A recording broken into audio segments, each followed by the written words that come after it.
আজকের এই গণমিছিল উত্তর এই সমাবেশের সম্মানিত প্রধান অতিথি নাঙ্গলকোট লালবাইয়ের 10 দলীয় নির্বাচনী ঐক্য জোটের সম্মানিত প্রার্থী জননেতা জনাব মাওলানা ইয়াসিন আরাফাত এবং 10 দলীয় নেতৃবৃন্দ উপজেলা নেতৃবৃন্দ সহ নাঙ্গলকোটের আহমদ জনতা আসসালামু আলাইকুম রহমতুল্লাহ। সম্মানিত উপস্থিতি, 24শে গণ অভ্যুত্থানের অন্যতম একটা জন আকাঙ্ক্ষা ছিল এই জমিন থেকে চিরতরে আমরা যে সমাজ ব্যবস্থার জন্য জামাত আজকে 80 বছর পর্যন্ত সংগ্রাম করে যাচ্ছিল, একটা শোষণমুক্ত সমাজ ব্যবস্থা, সেই সমাজ ব্যবস্থা অন্যতম একটা বৈষম্যহীন সমাজ কায়েমের জন্য 24শে গণ অভ্যুত্থানে 1400 ছাত্র জনতা জীবন দিয়েছিল। সম্প্রতি হাজী ভাই জীবন দিয়েছিল।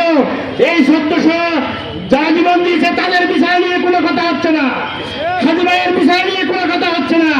আজকে নির্বাচনী পার পাওয়ার জন্য জামাতকে, দলগুলো ঐক্যজোটকে, ইসলামী ঐক্যজোটকে বিভিন্ন নামে হ্যাঁ প্রতিপন্ন করে যাচ্ছে। নাঙ্গলকোটবাসী আপনারা সাক্ষী থাকেন, 54 বছরে এই নাঙ্গলকোটে আপনারা অনেক শাসক, অনেক এমপি দেখেছেন, আপনারা কি উপহার পেয়েছেন আপনারা সাক্ষী।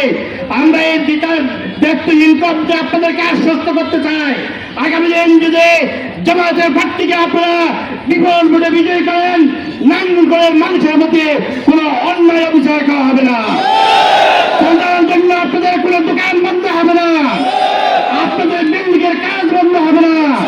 আমরা উদাত্ত আহ্বান রেখে আপনার দল মত নির্বিশেষে আগামী দিনে 12ই ফেব্রুয়ারি নির্বাচনে বিপুল ভোটে নির্দ্বিধায় নিঃসংকোচে স্বাধীনভাবে দাঁড়িপাল্লায় ভোট দিয়ে আমাদের আশীর্বাদ ভাইকে বিপুল ভোটে বিজয়ী করে আমরা সংকটে বরণ করবো ইনশাল্লাহ। সম্মানিত উপস্থিতি, আগামী দিন যত মতাবিভক্তি নাঙ্গলকোটে আসুক, বিভিন্ন অপমান আসুক, সেটাকে পায়ের নিচে দিয়ে আপনারা কেন্দ্রে চলে যাবেন। কেন্দ্র রক্ষার দায়িত্ব আপনাদের, ভোট দেওয়ার দায়িত্ব আপনাদের, আপনাদেরকে সুরক্ষা করার দায়িত্ব জামাত ইসলামের ইনশাআল্লাহ।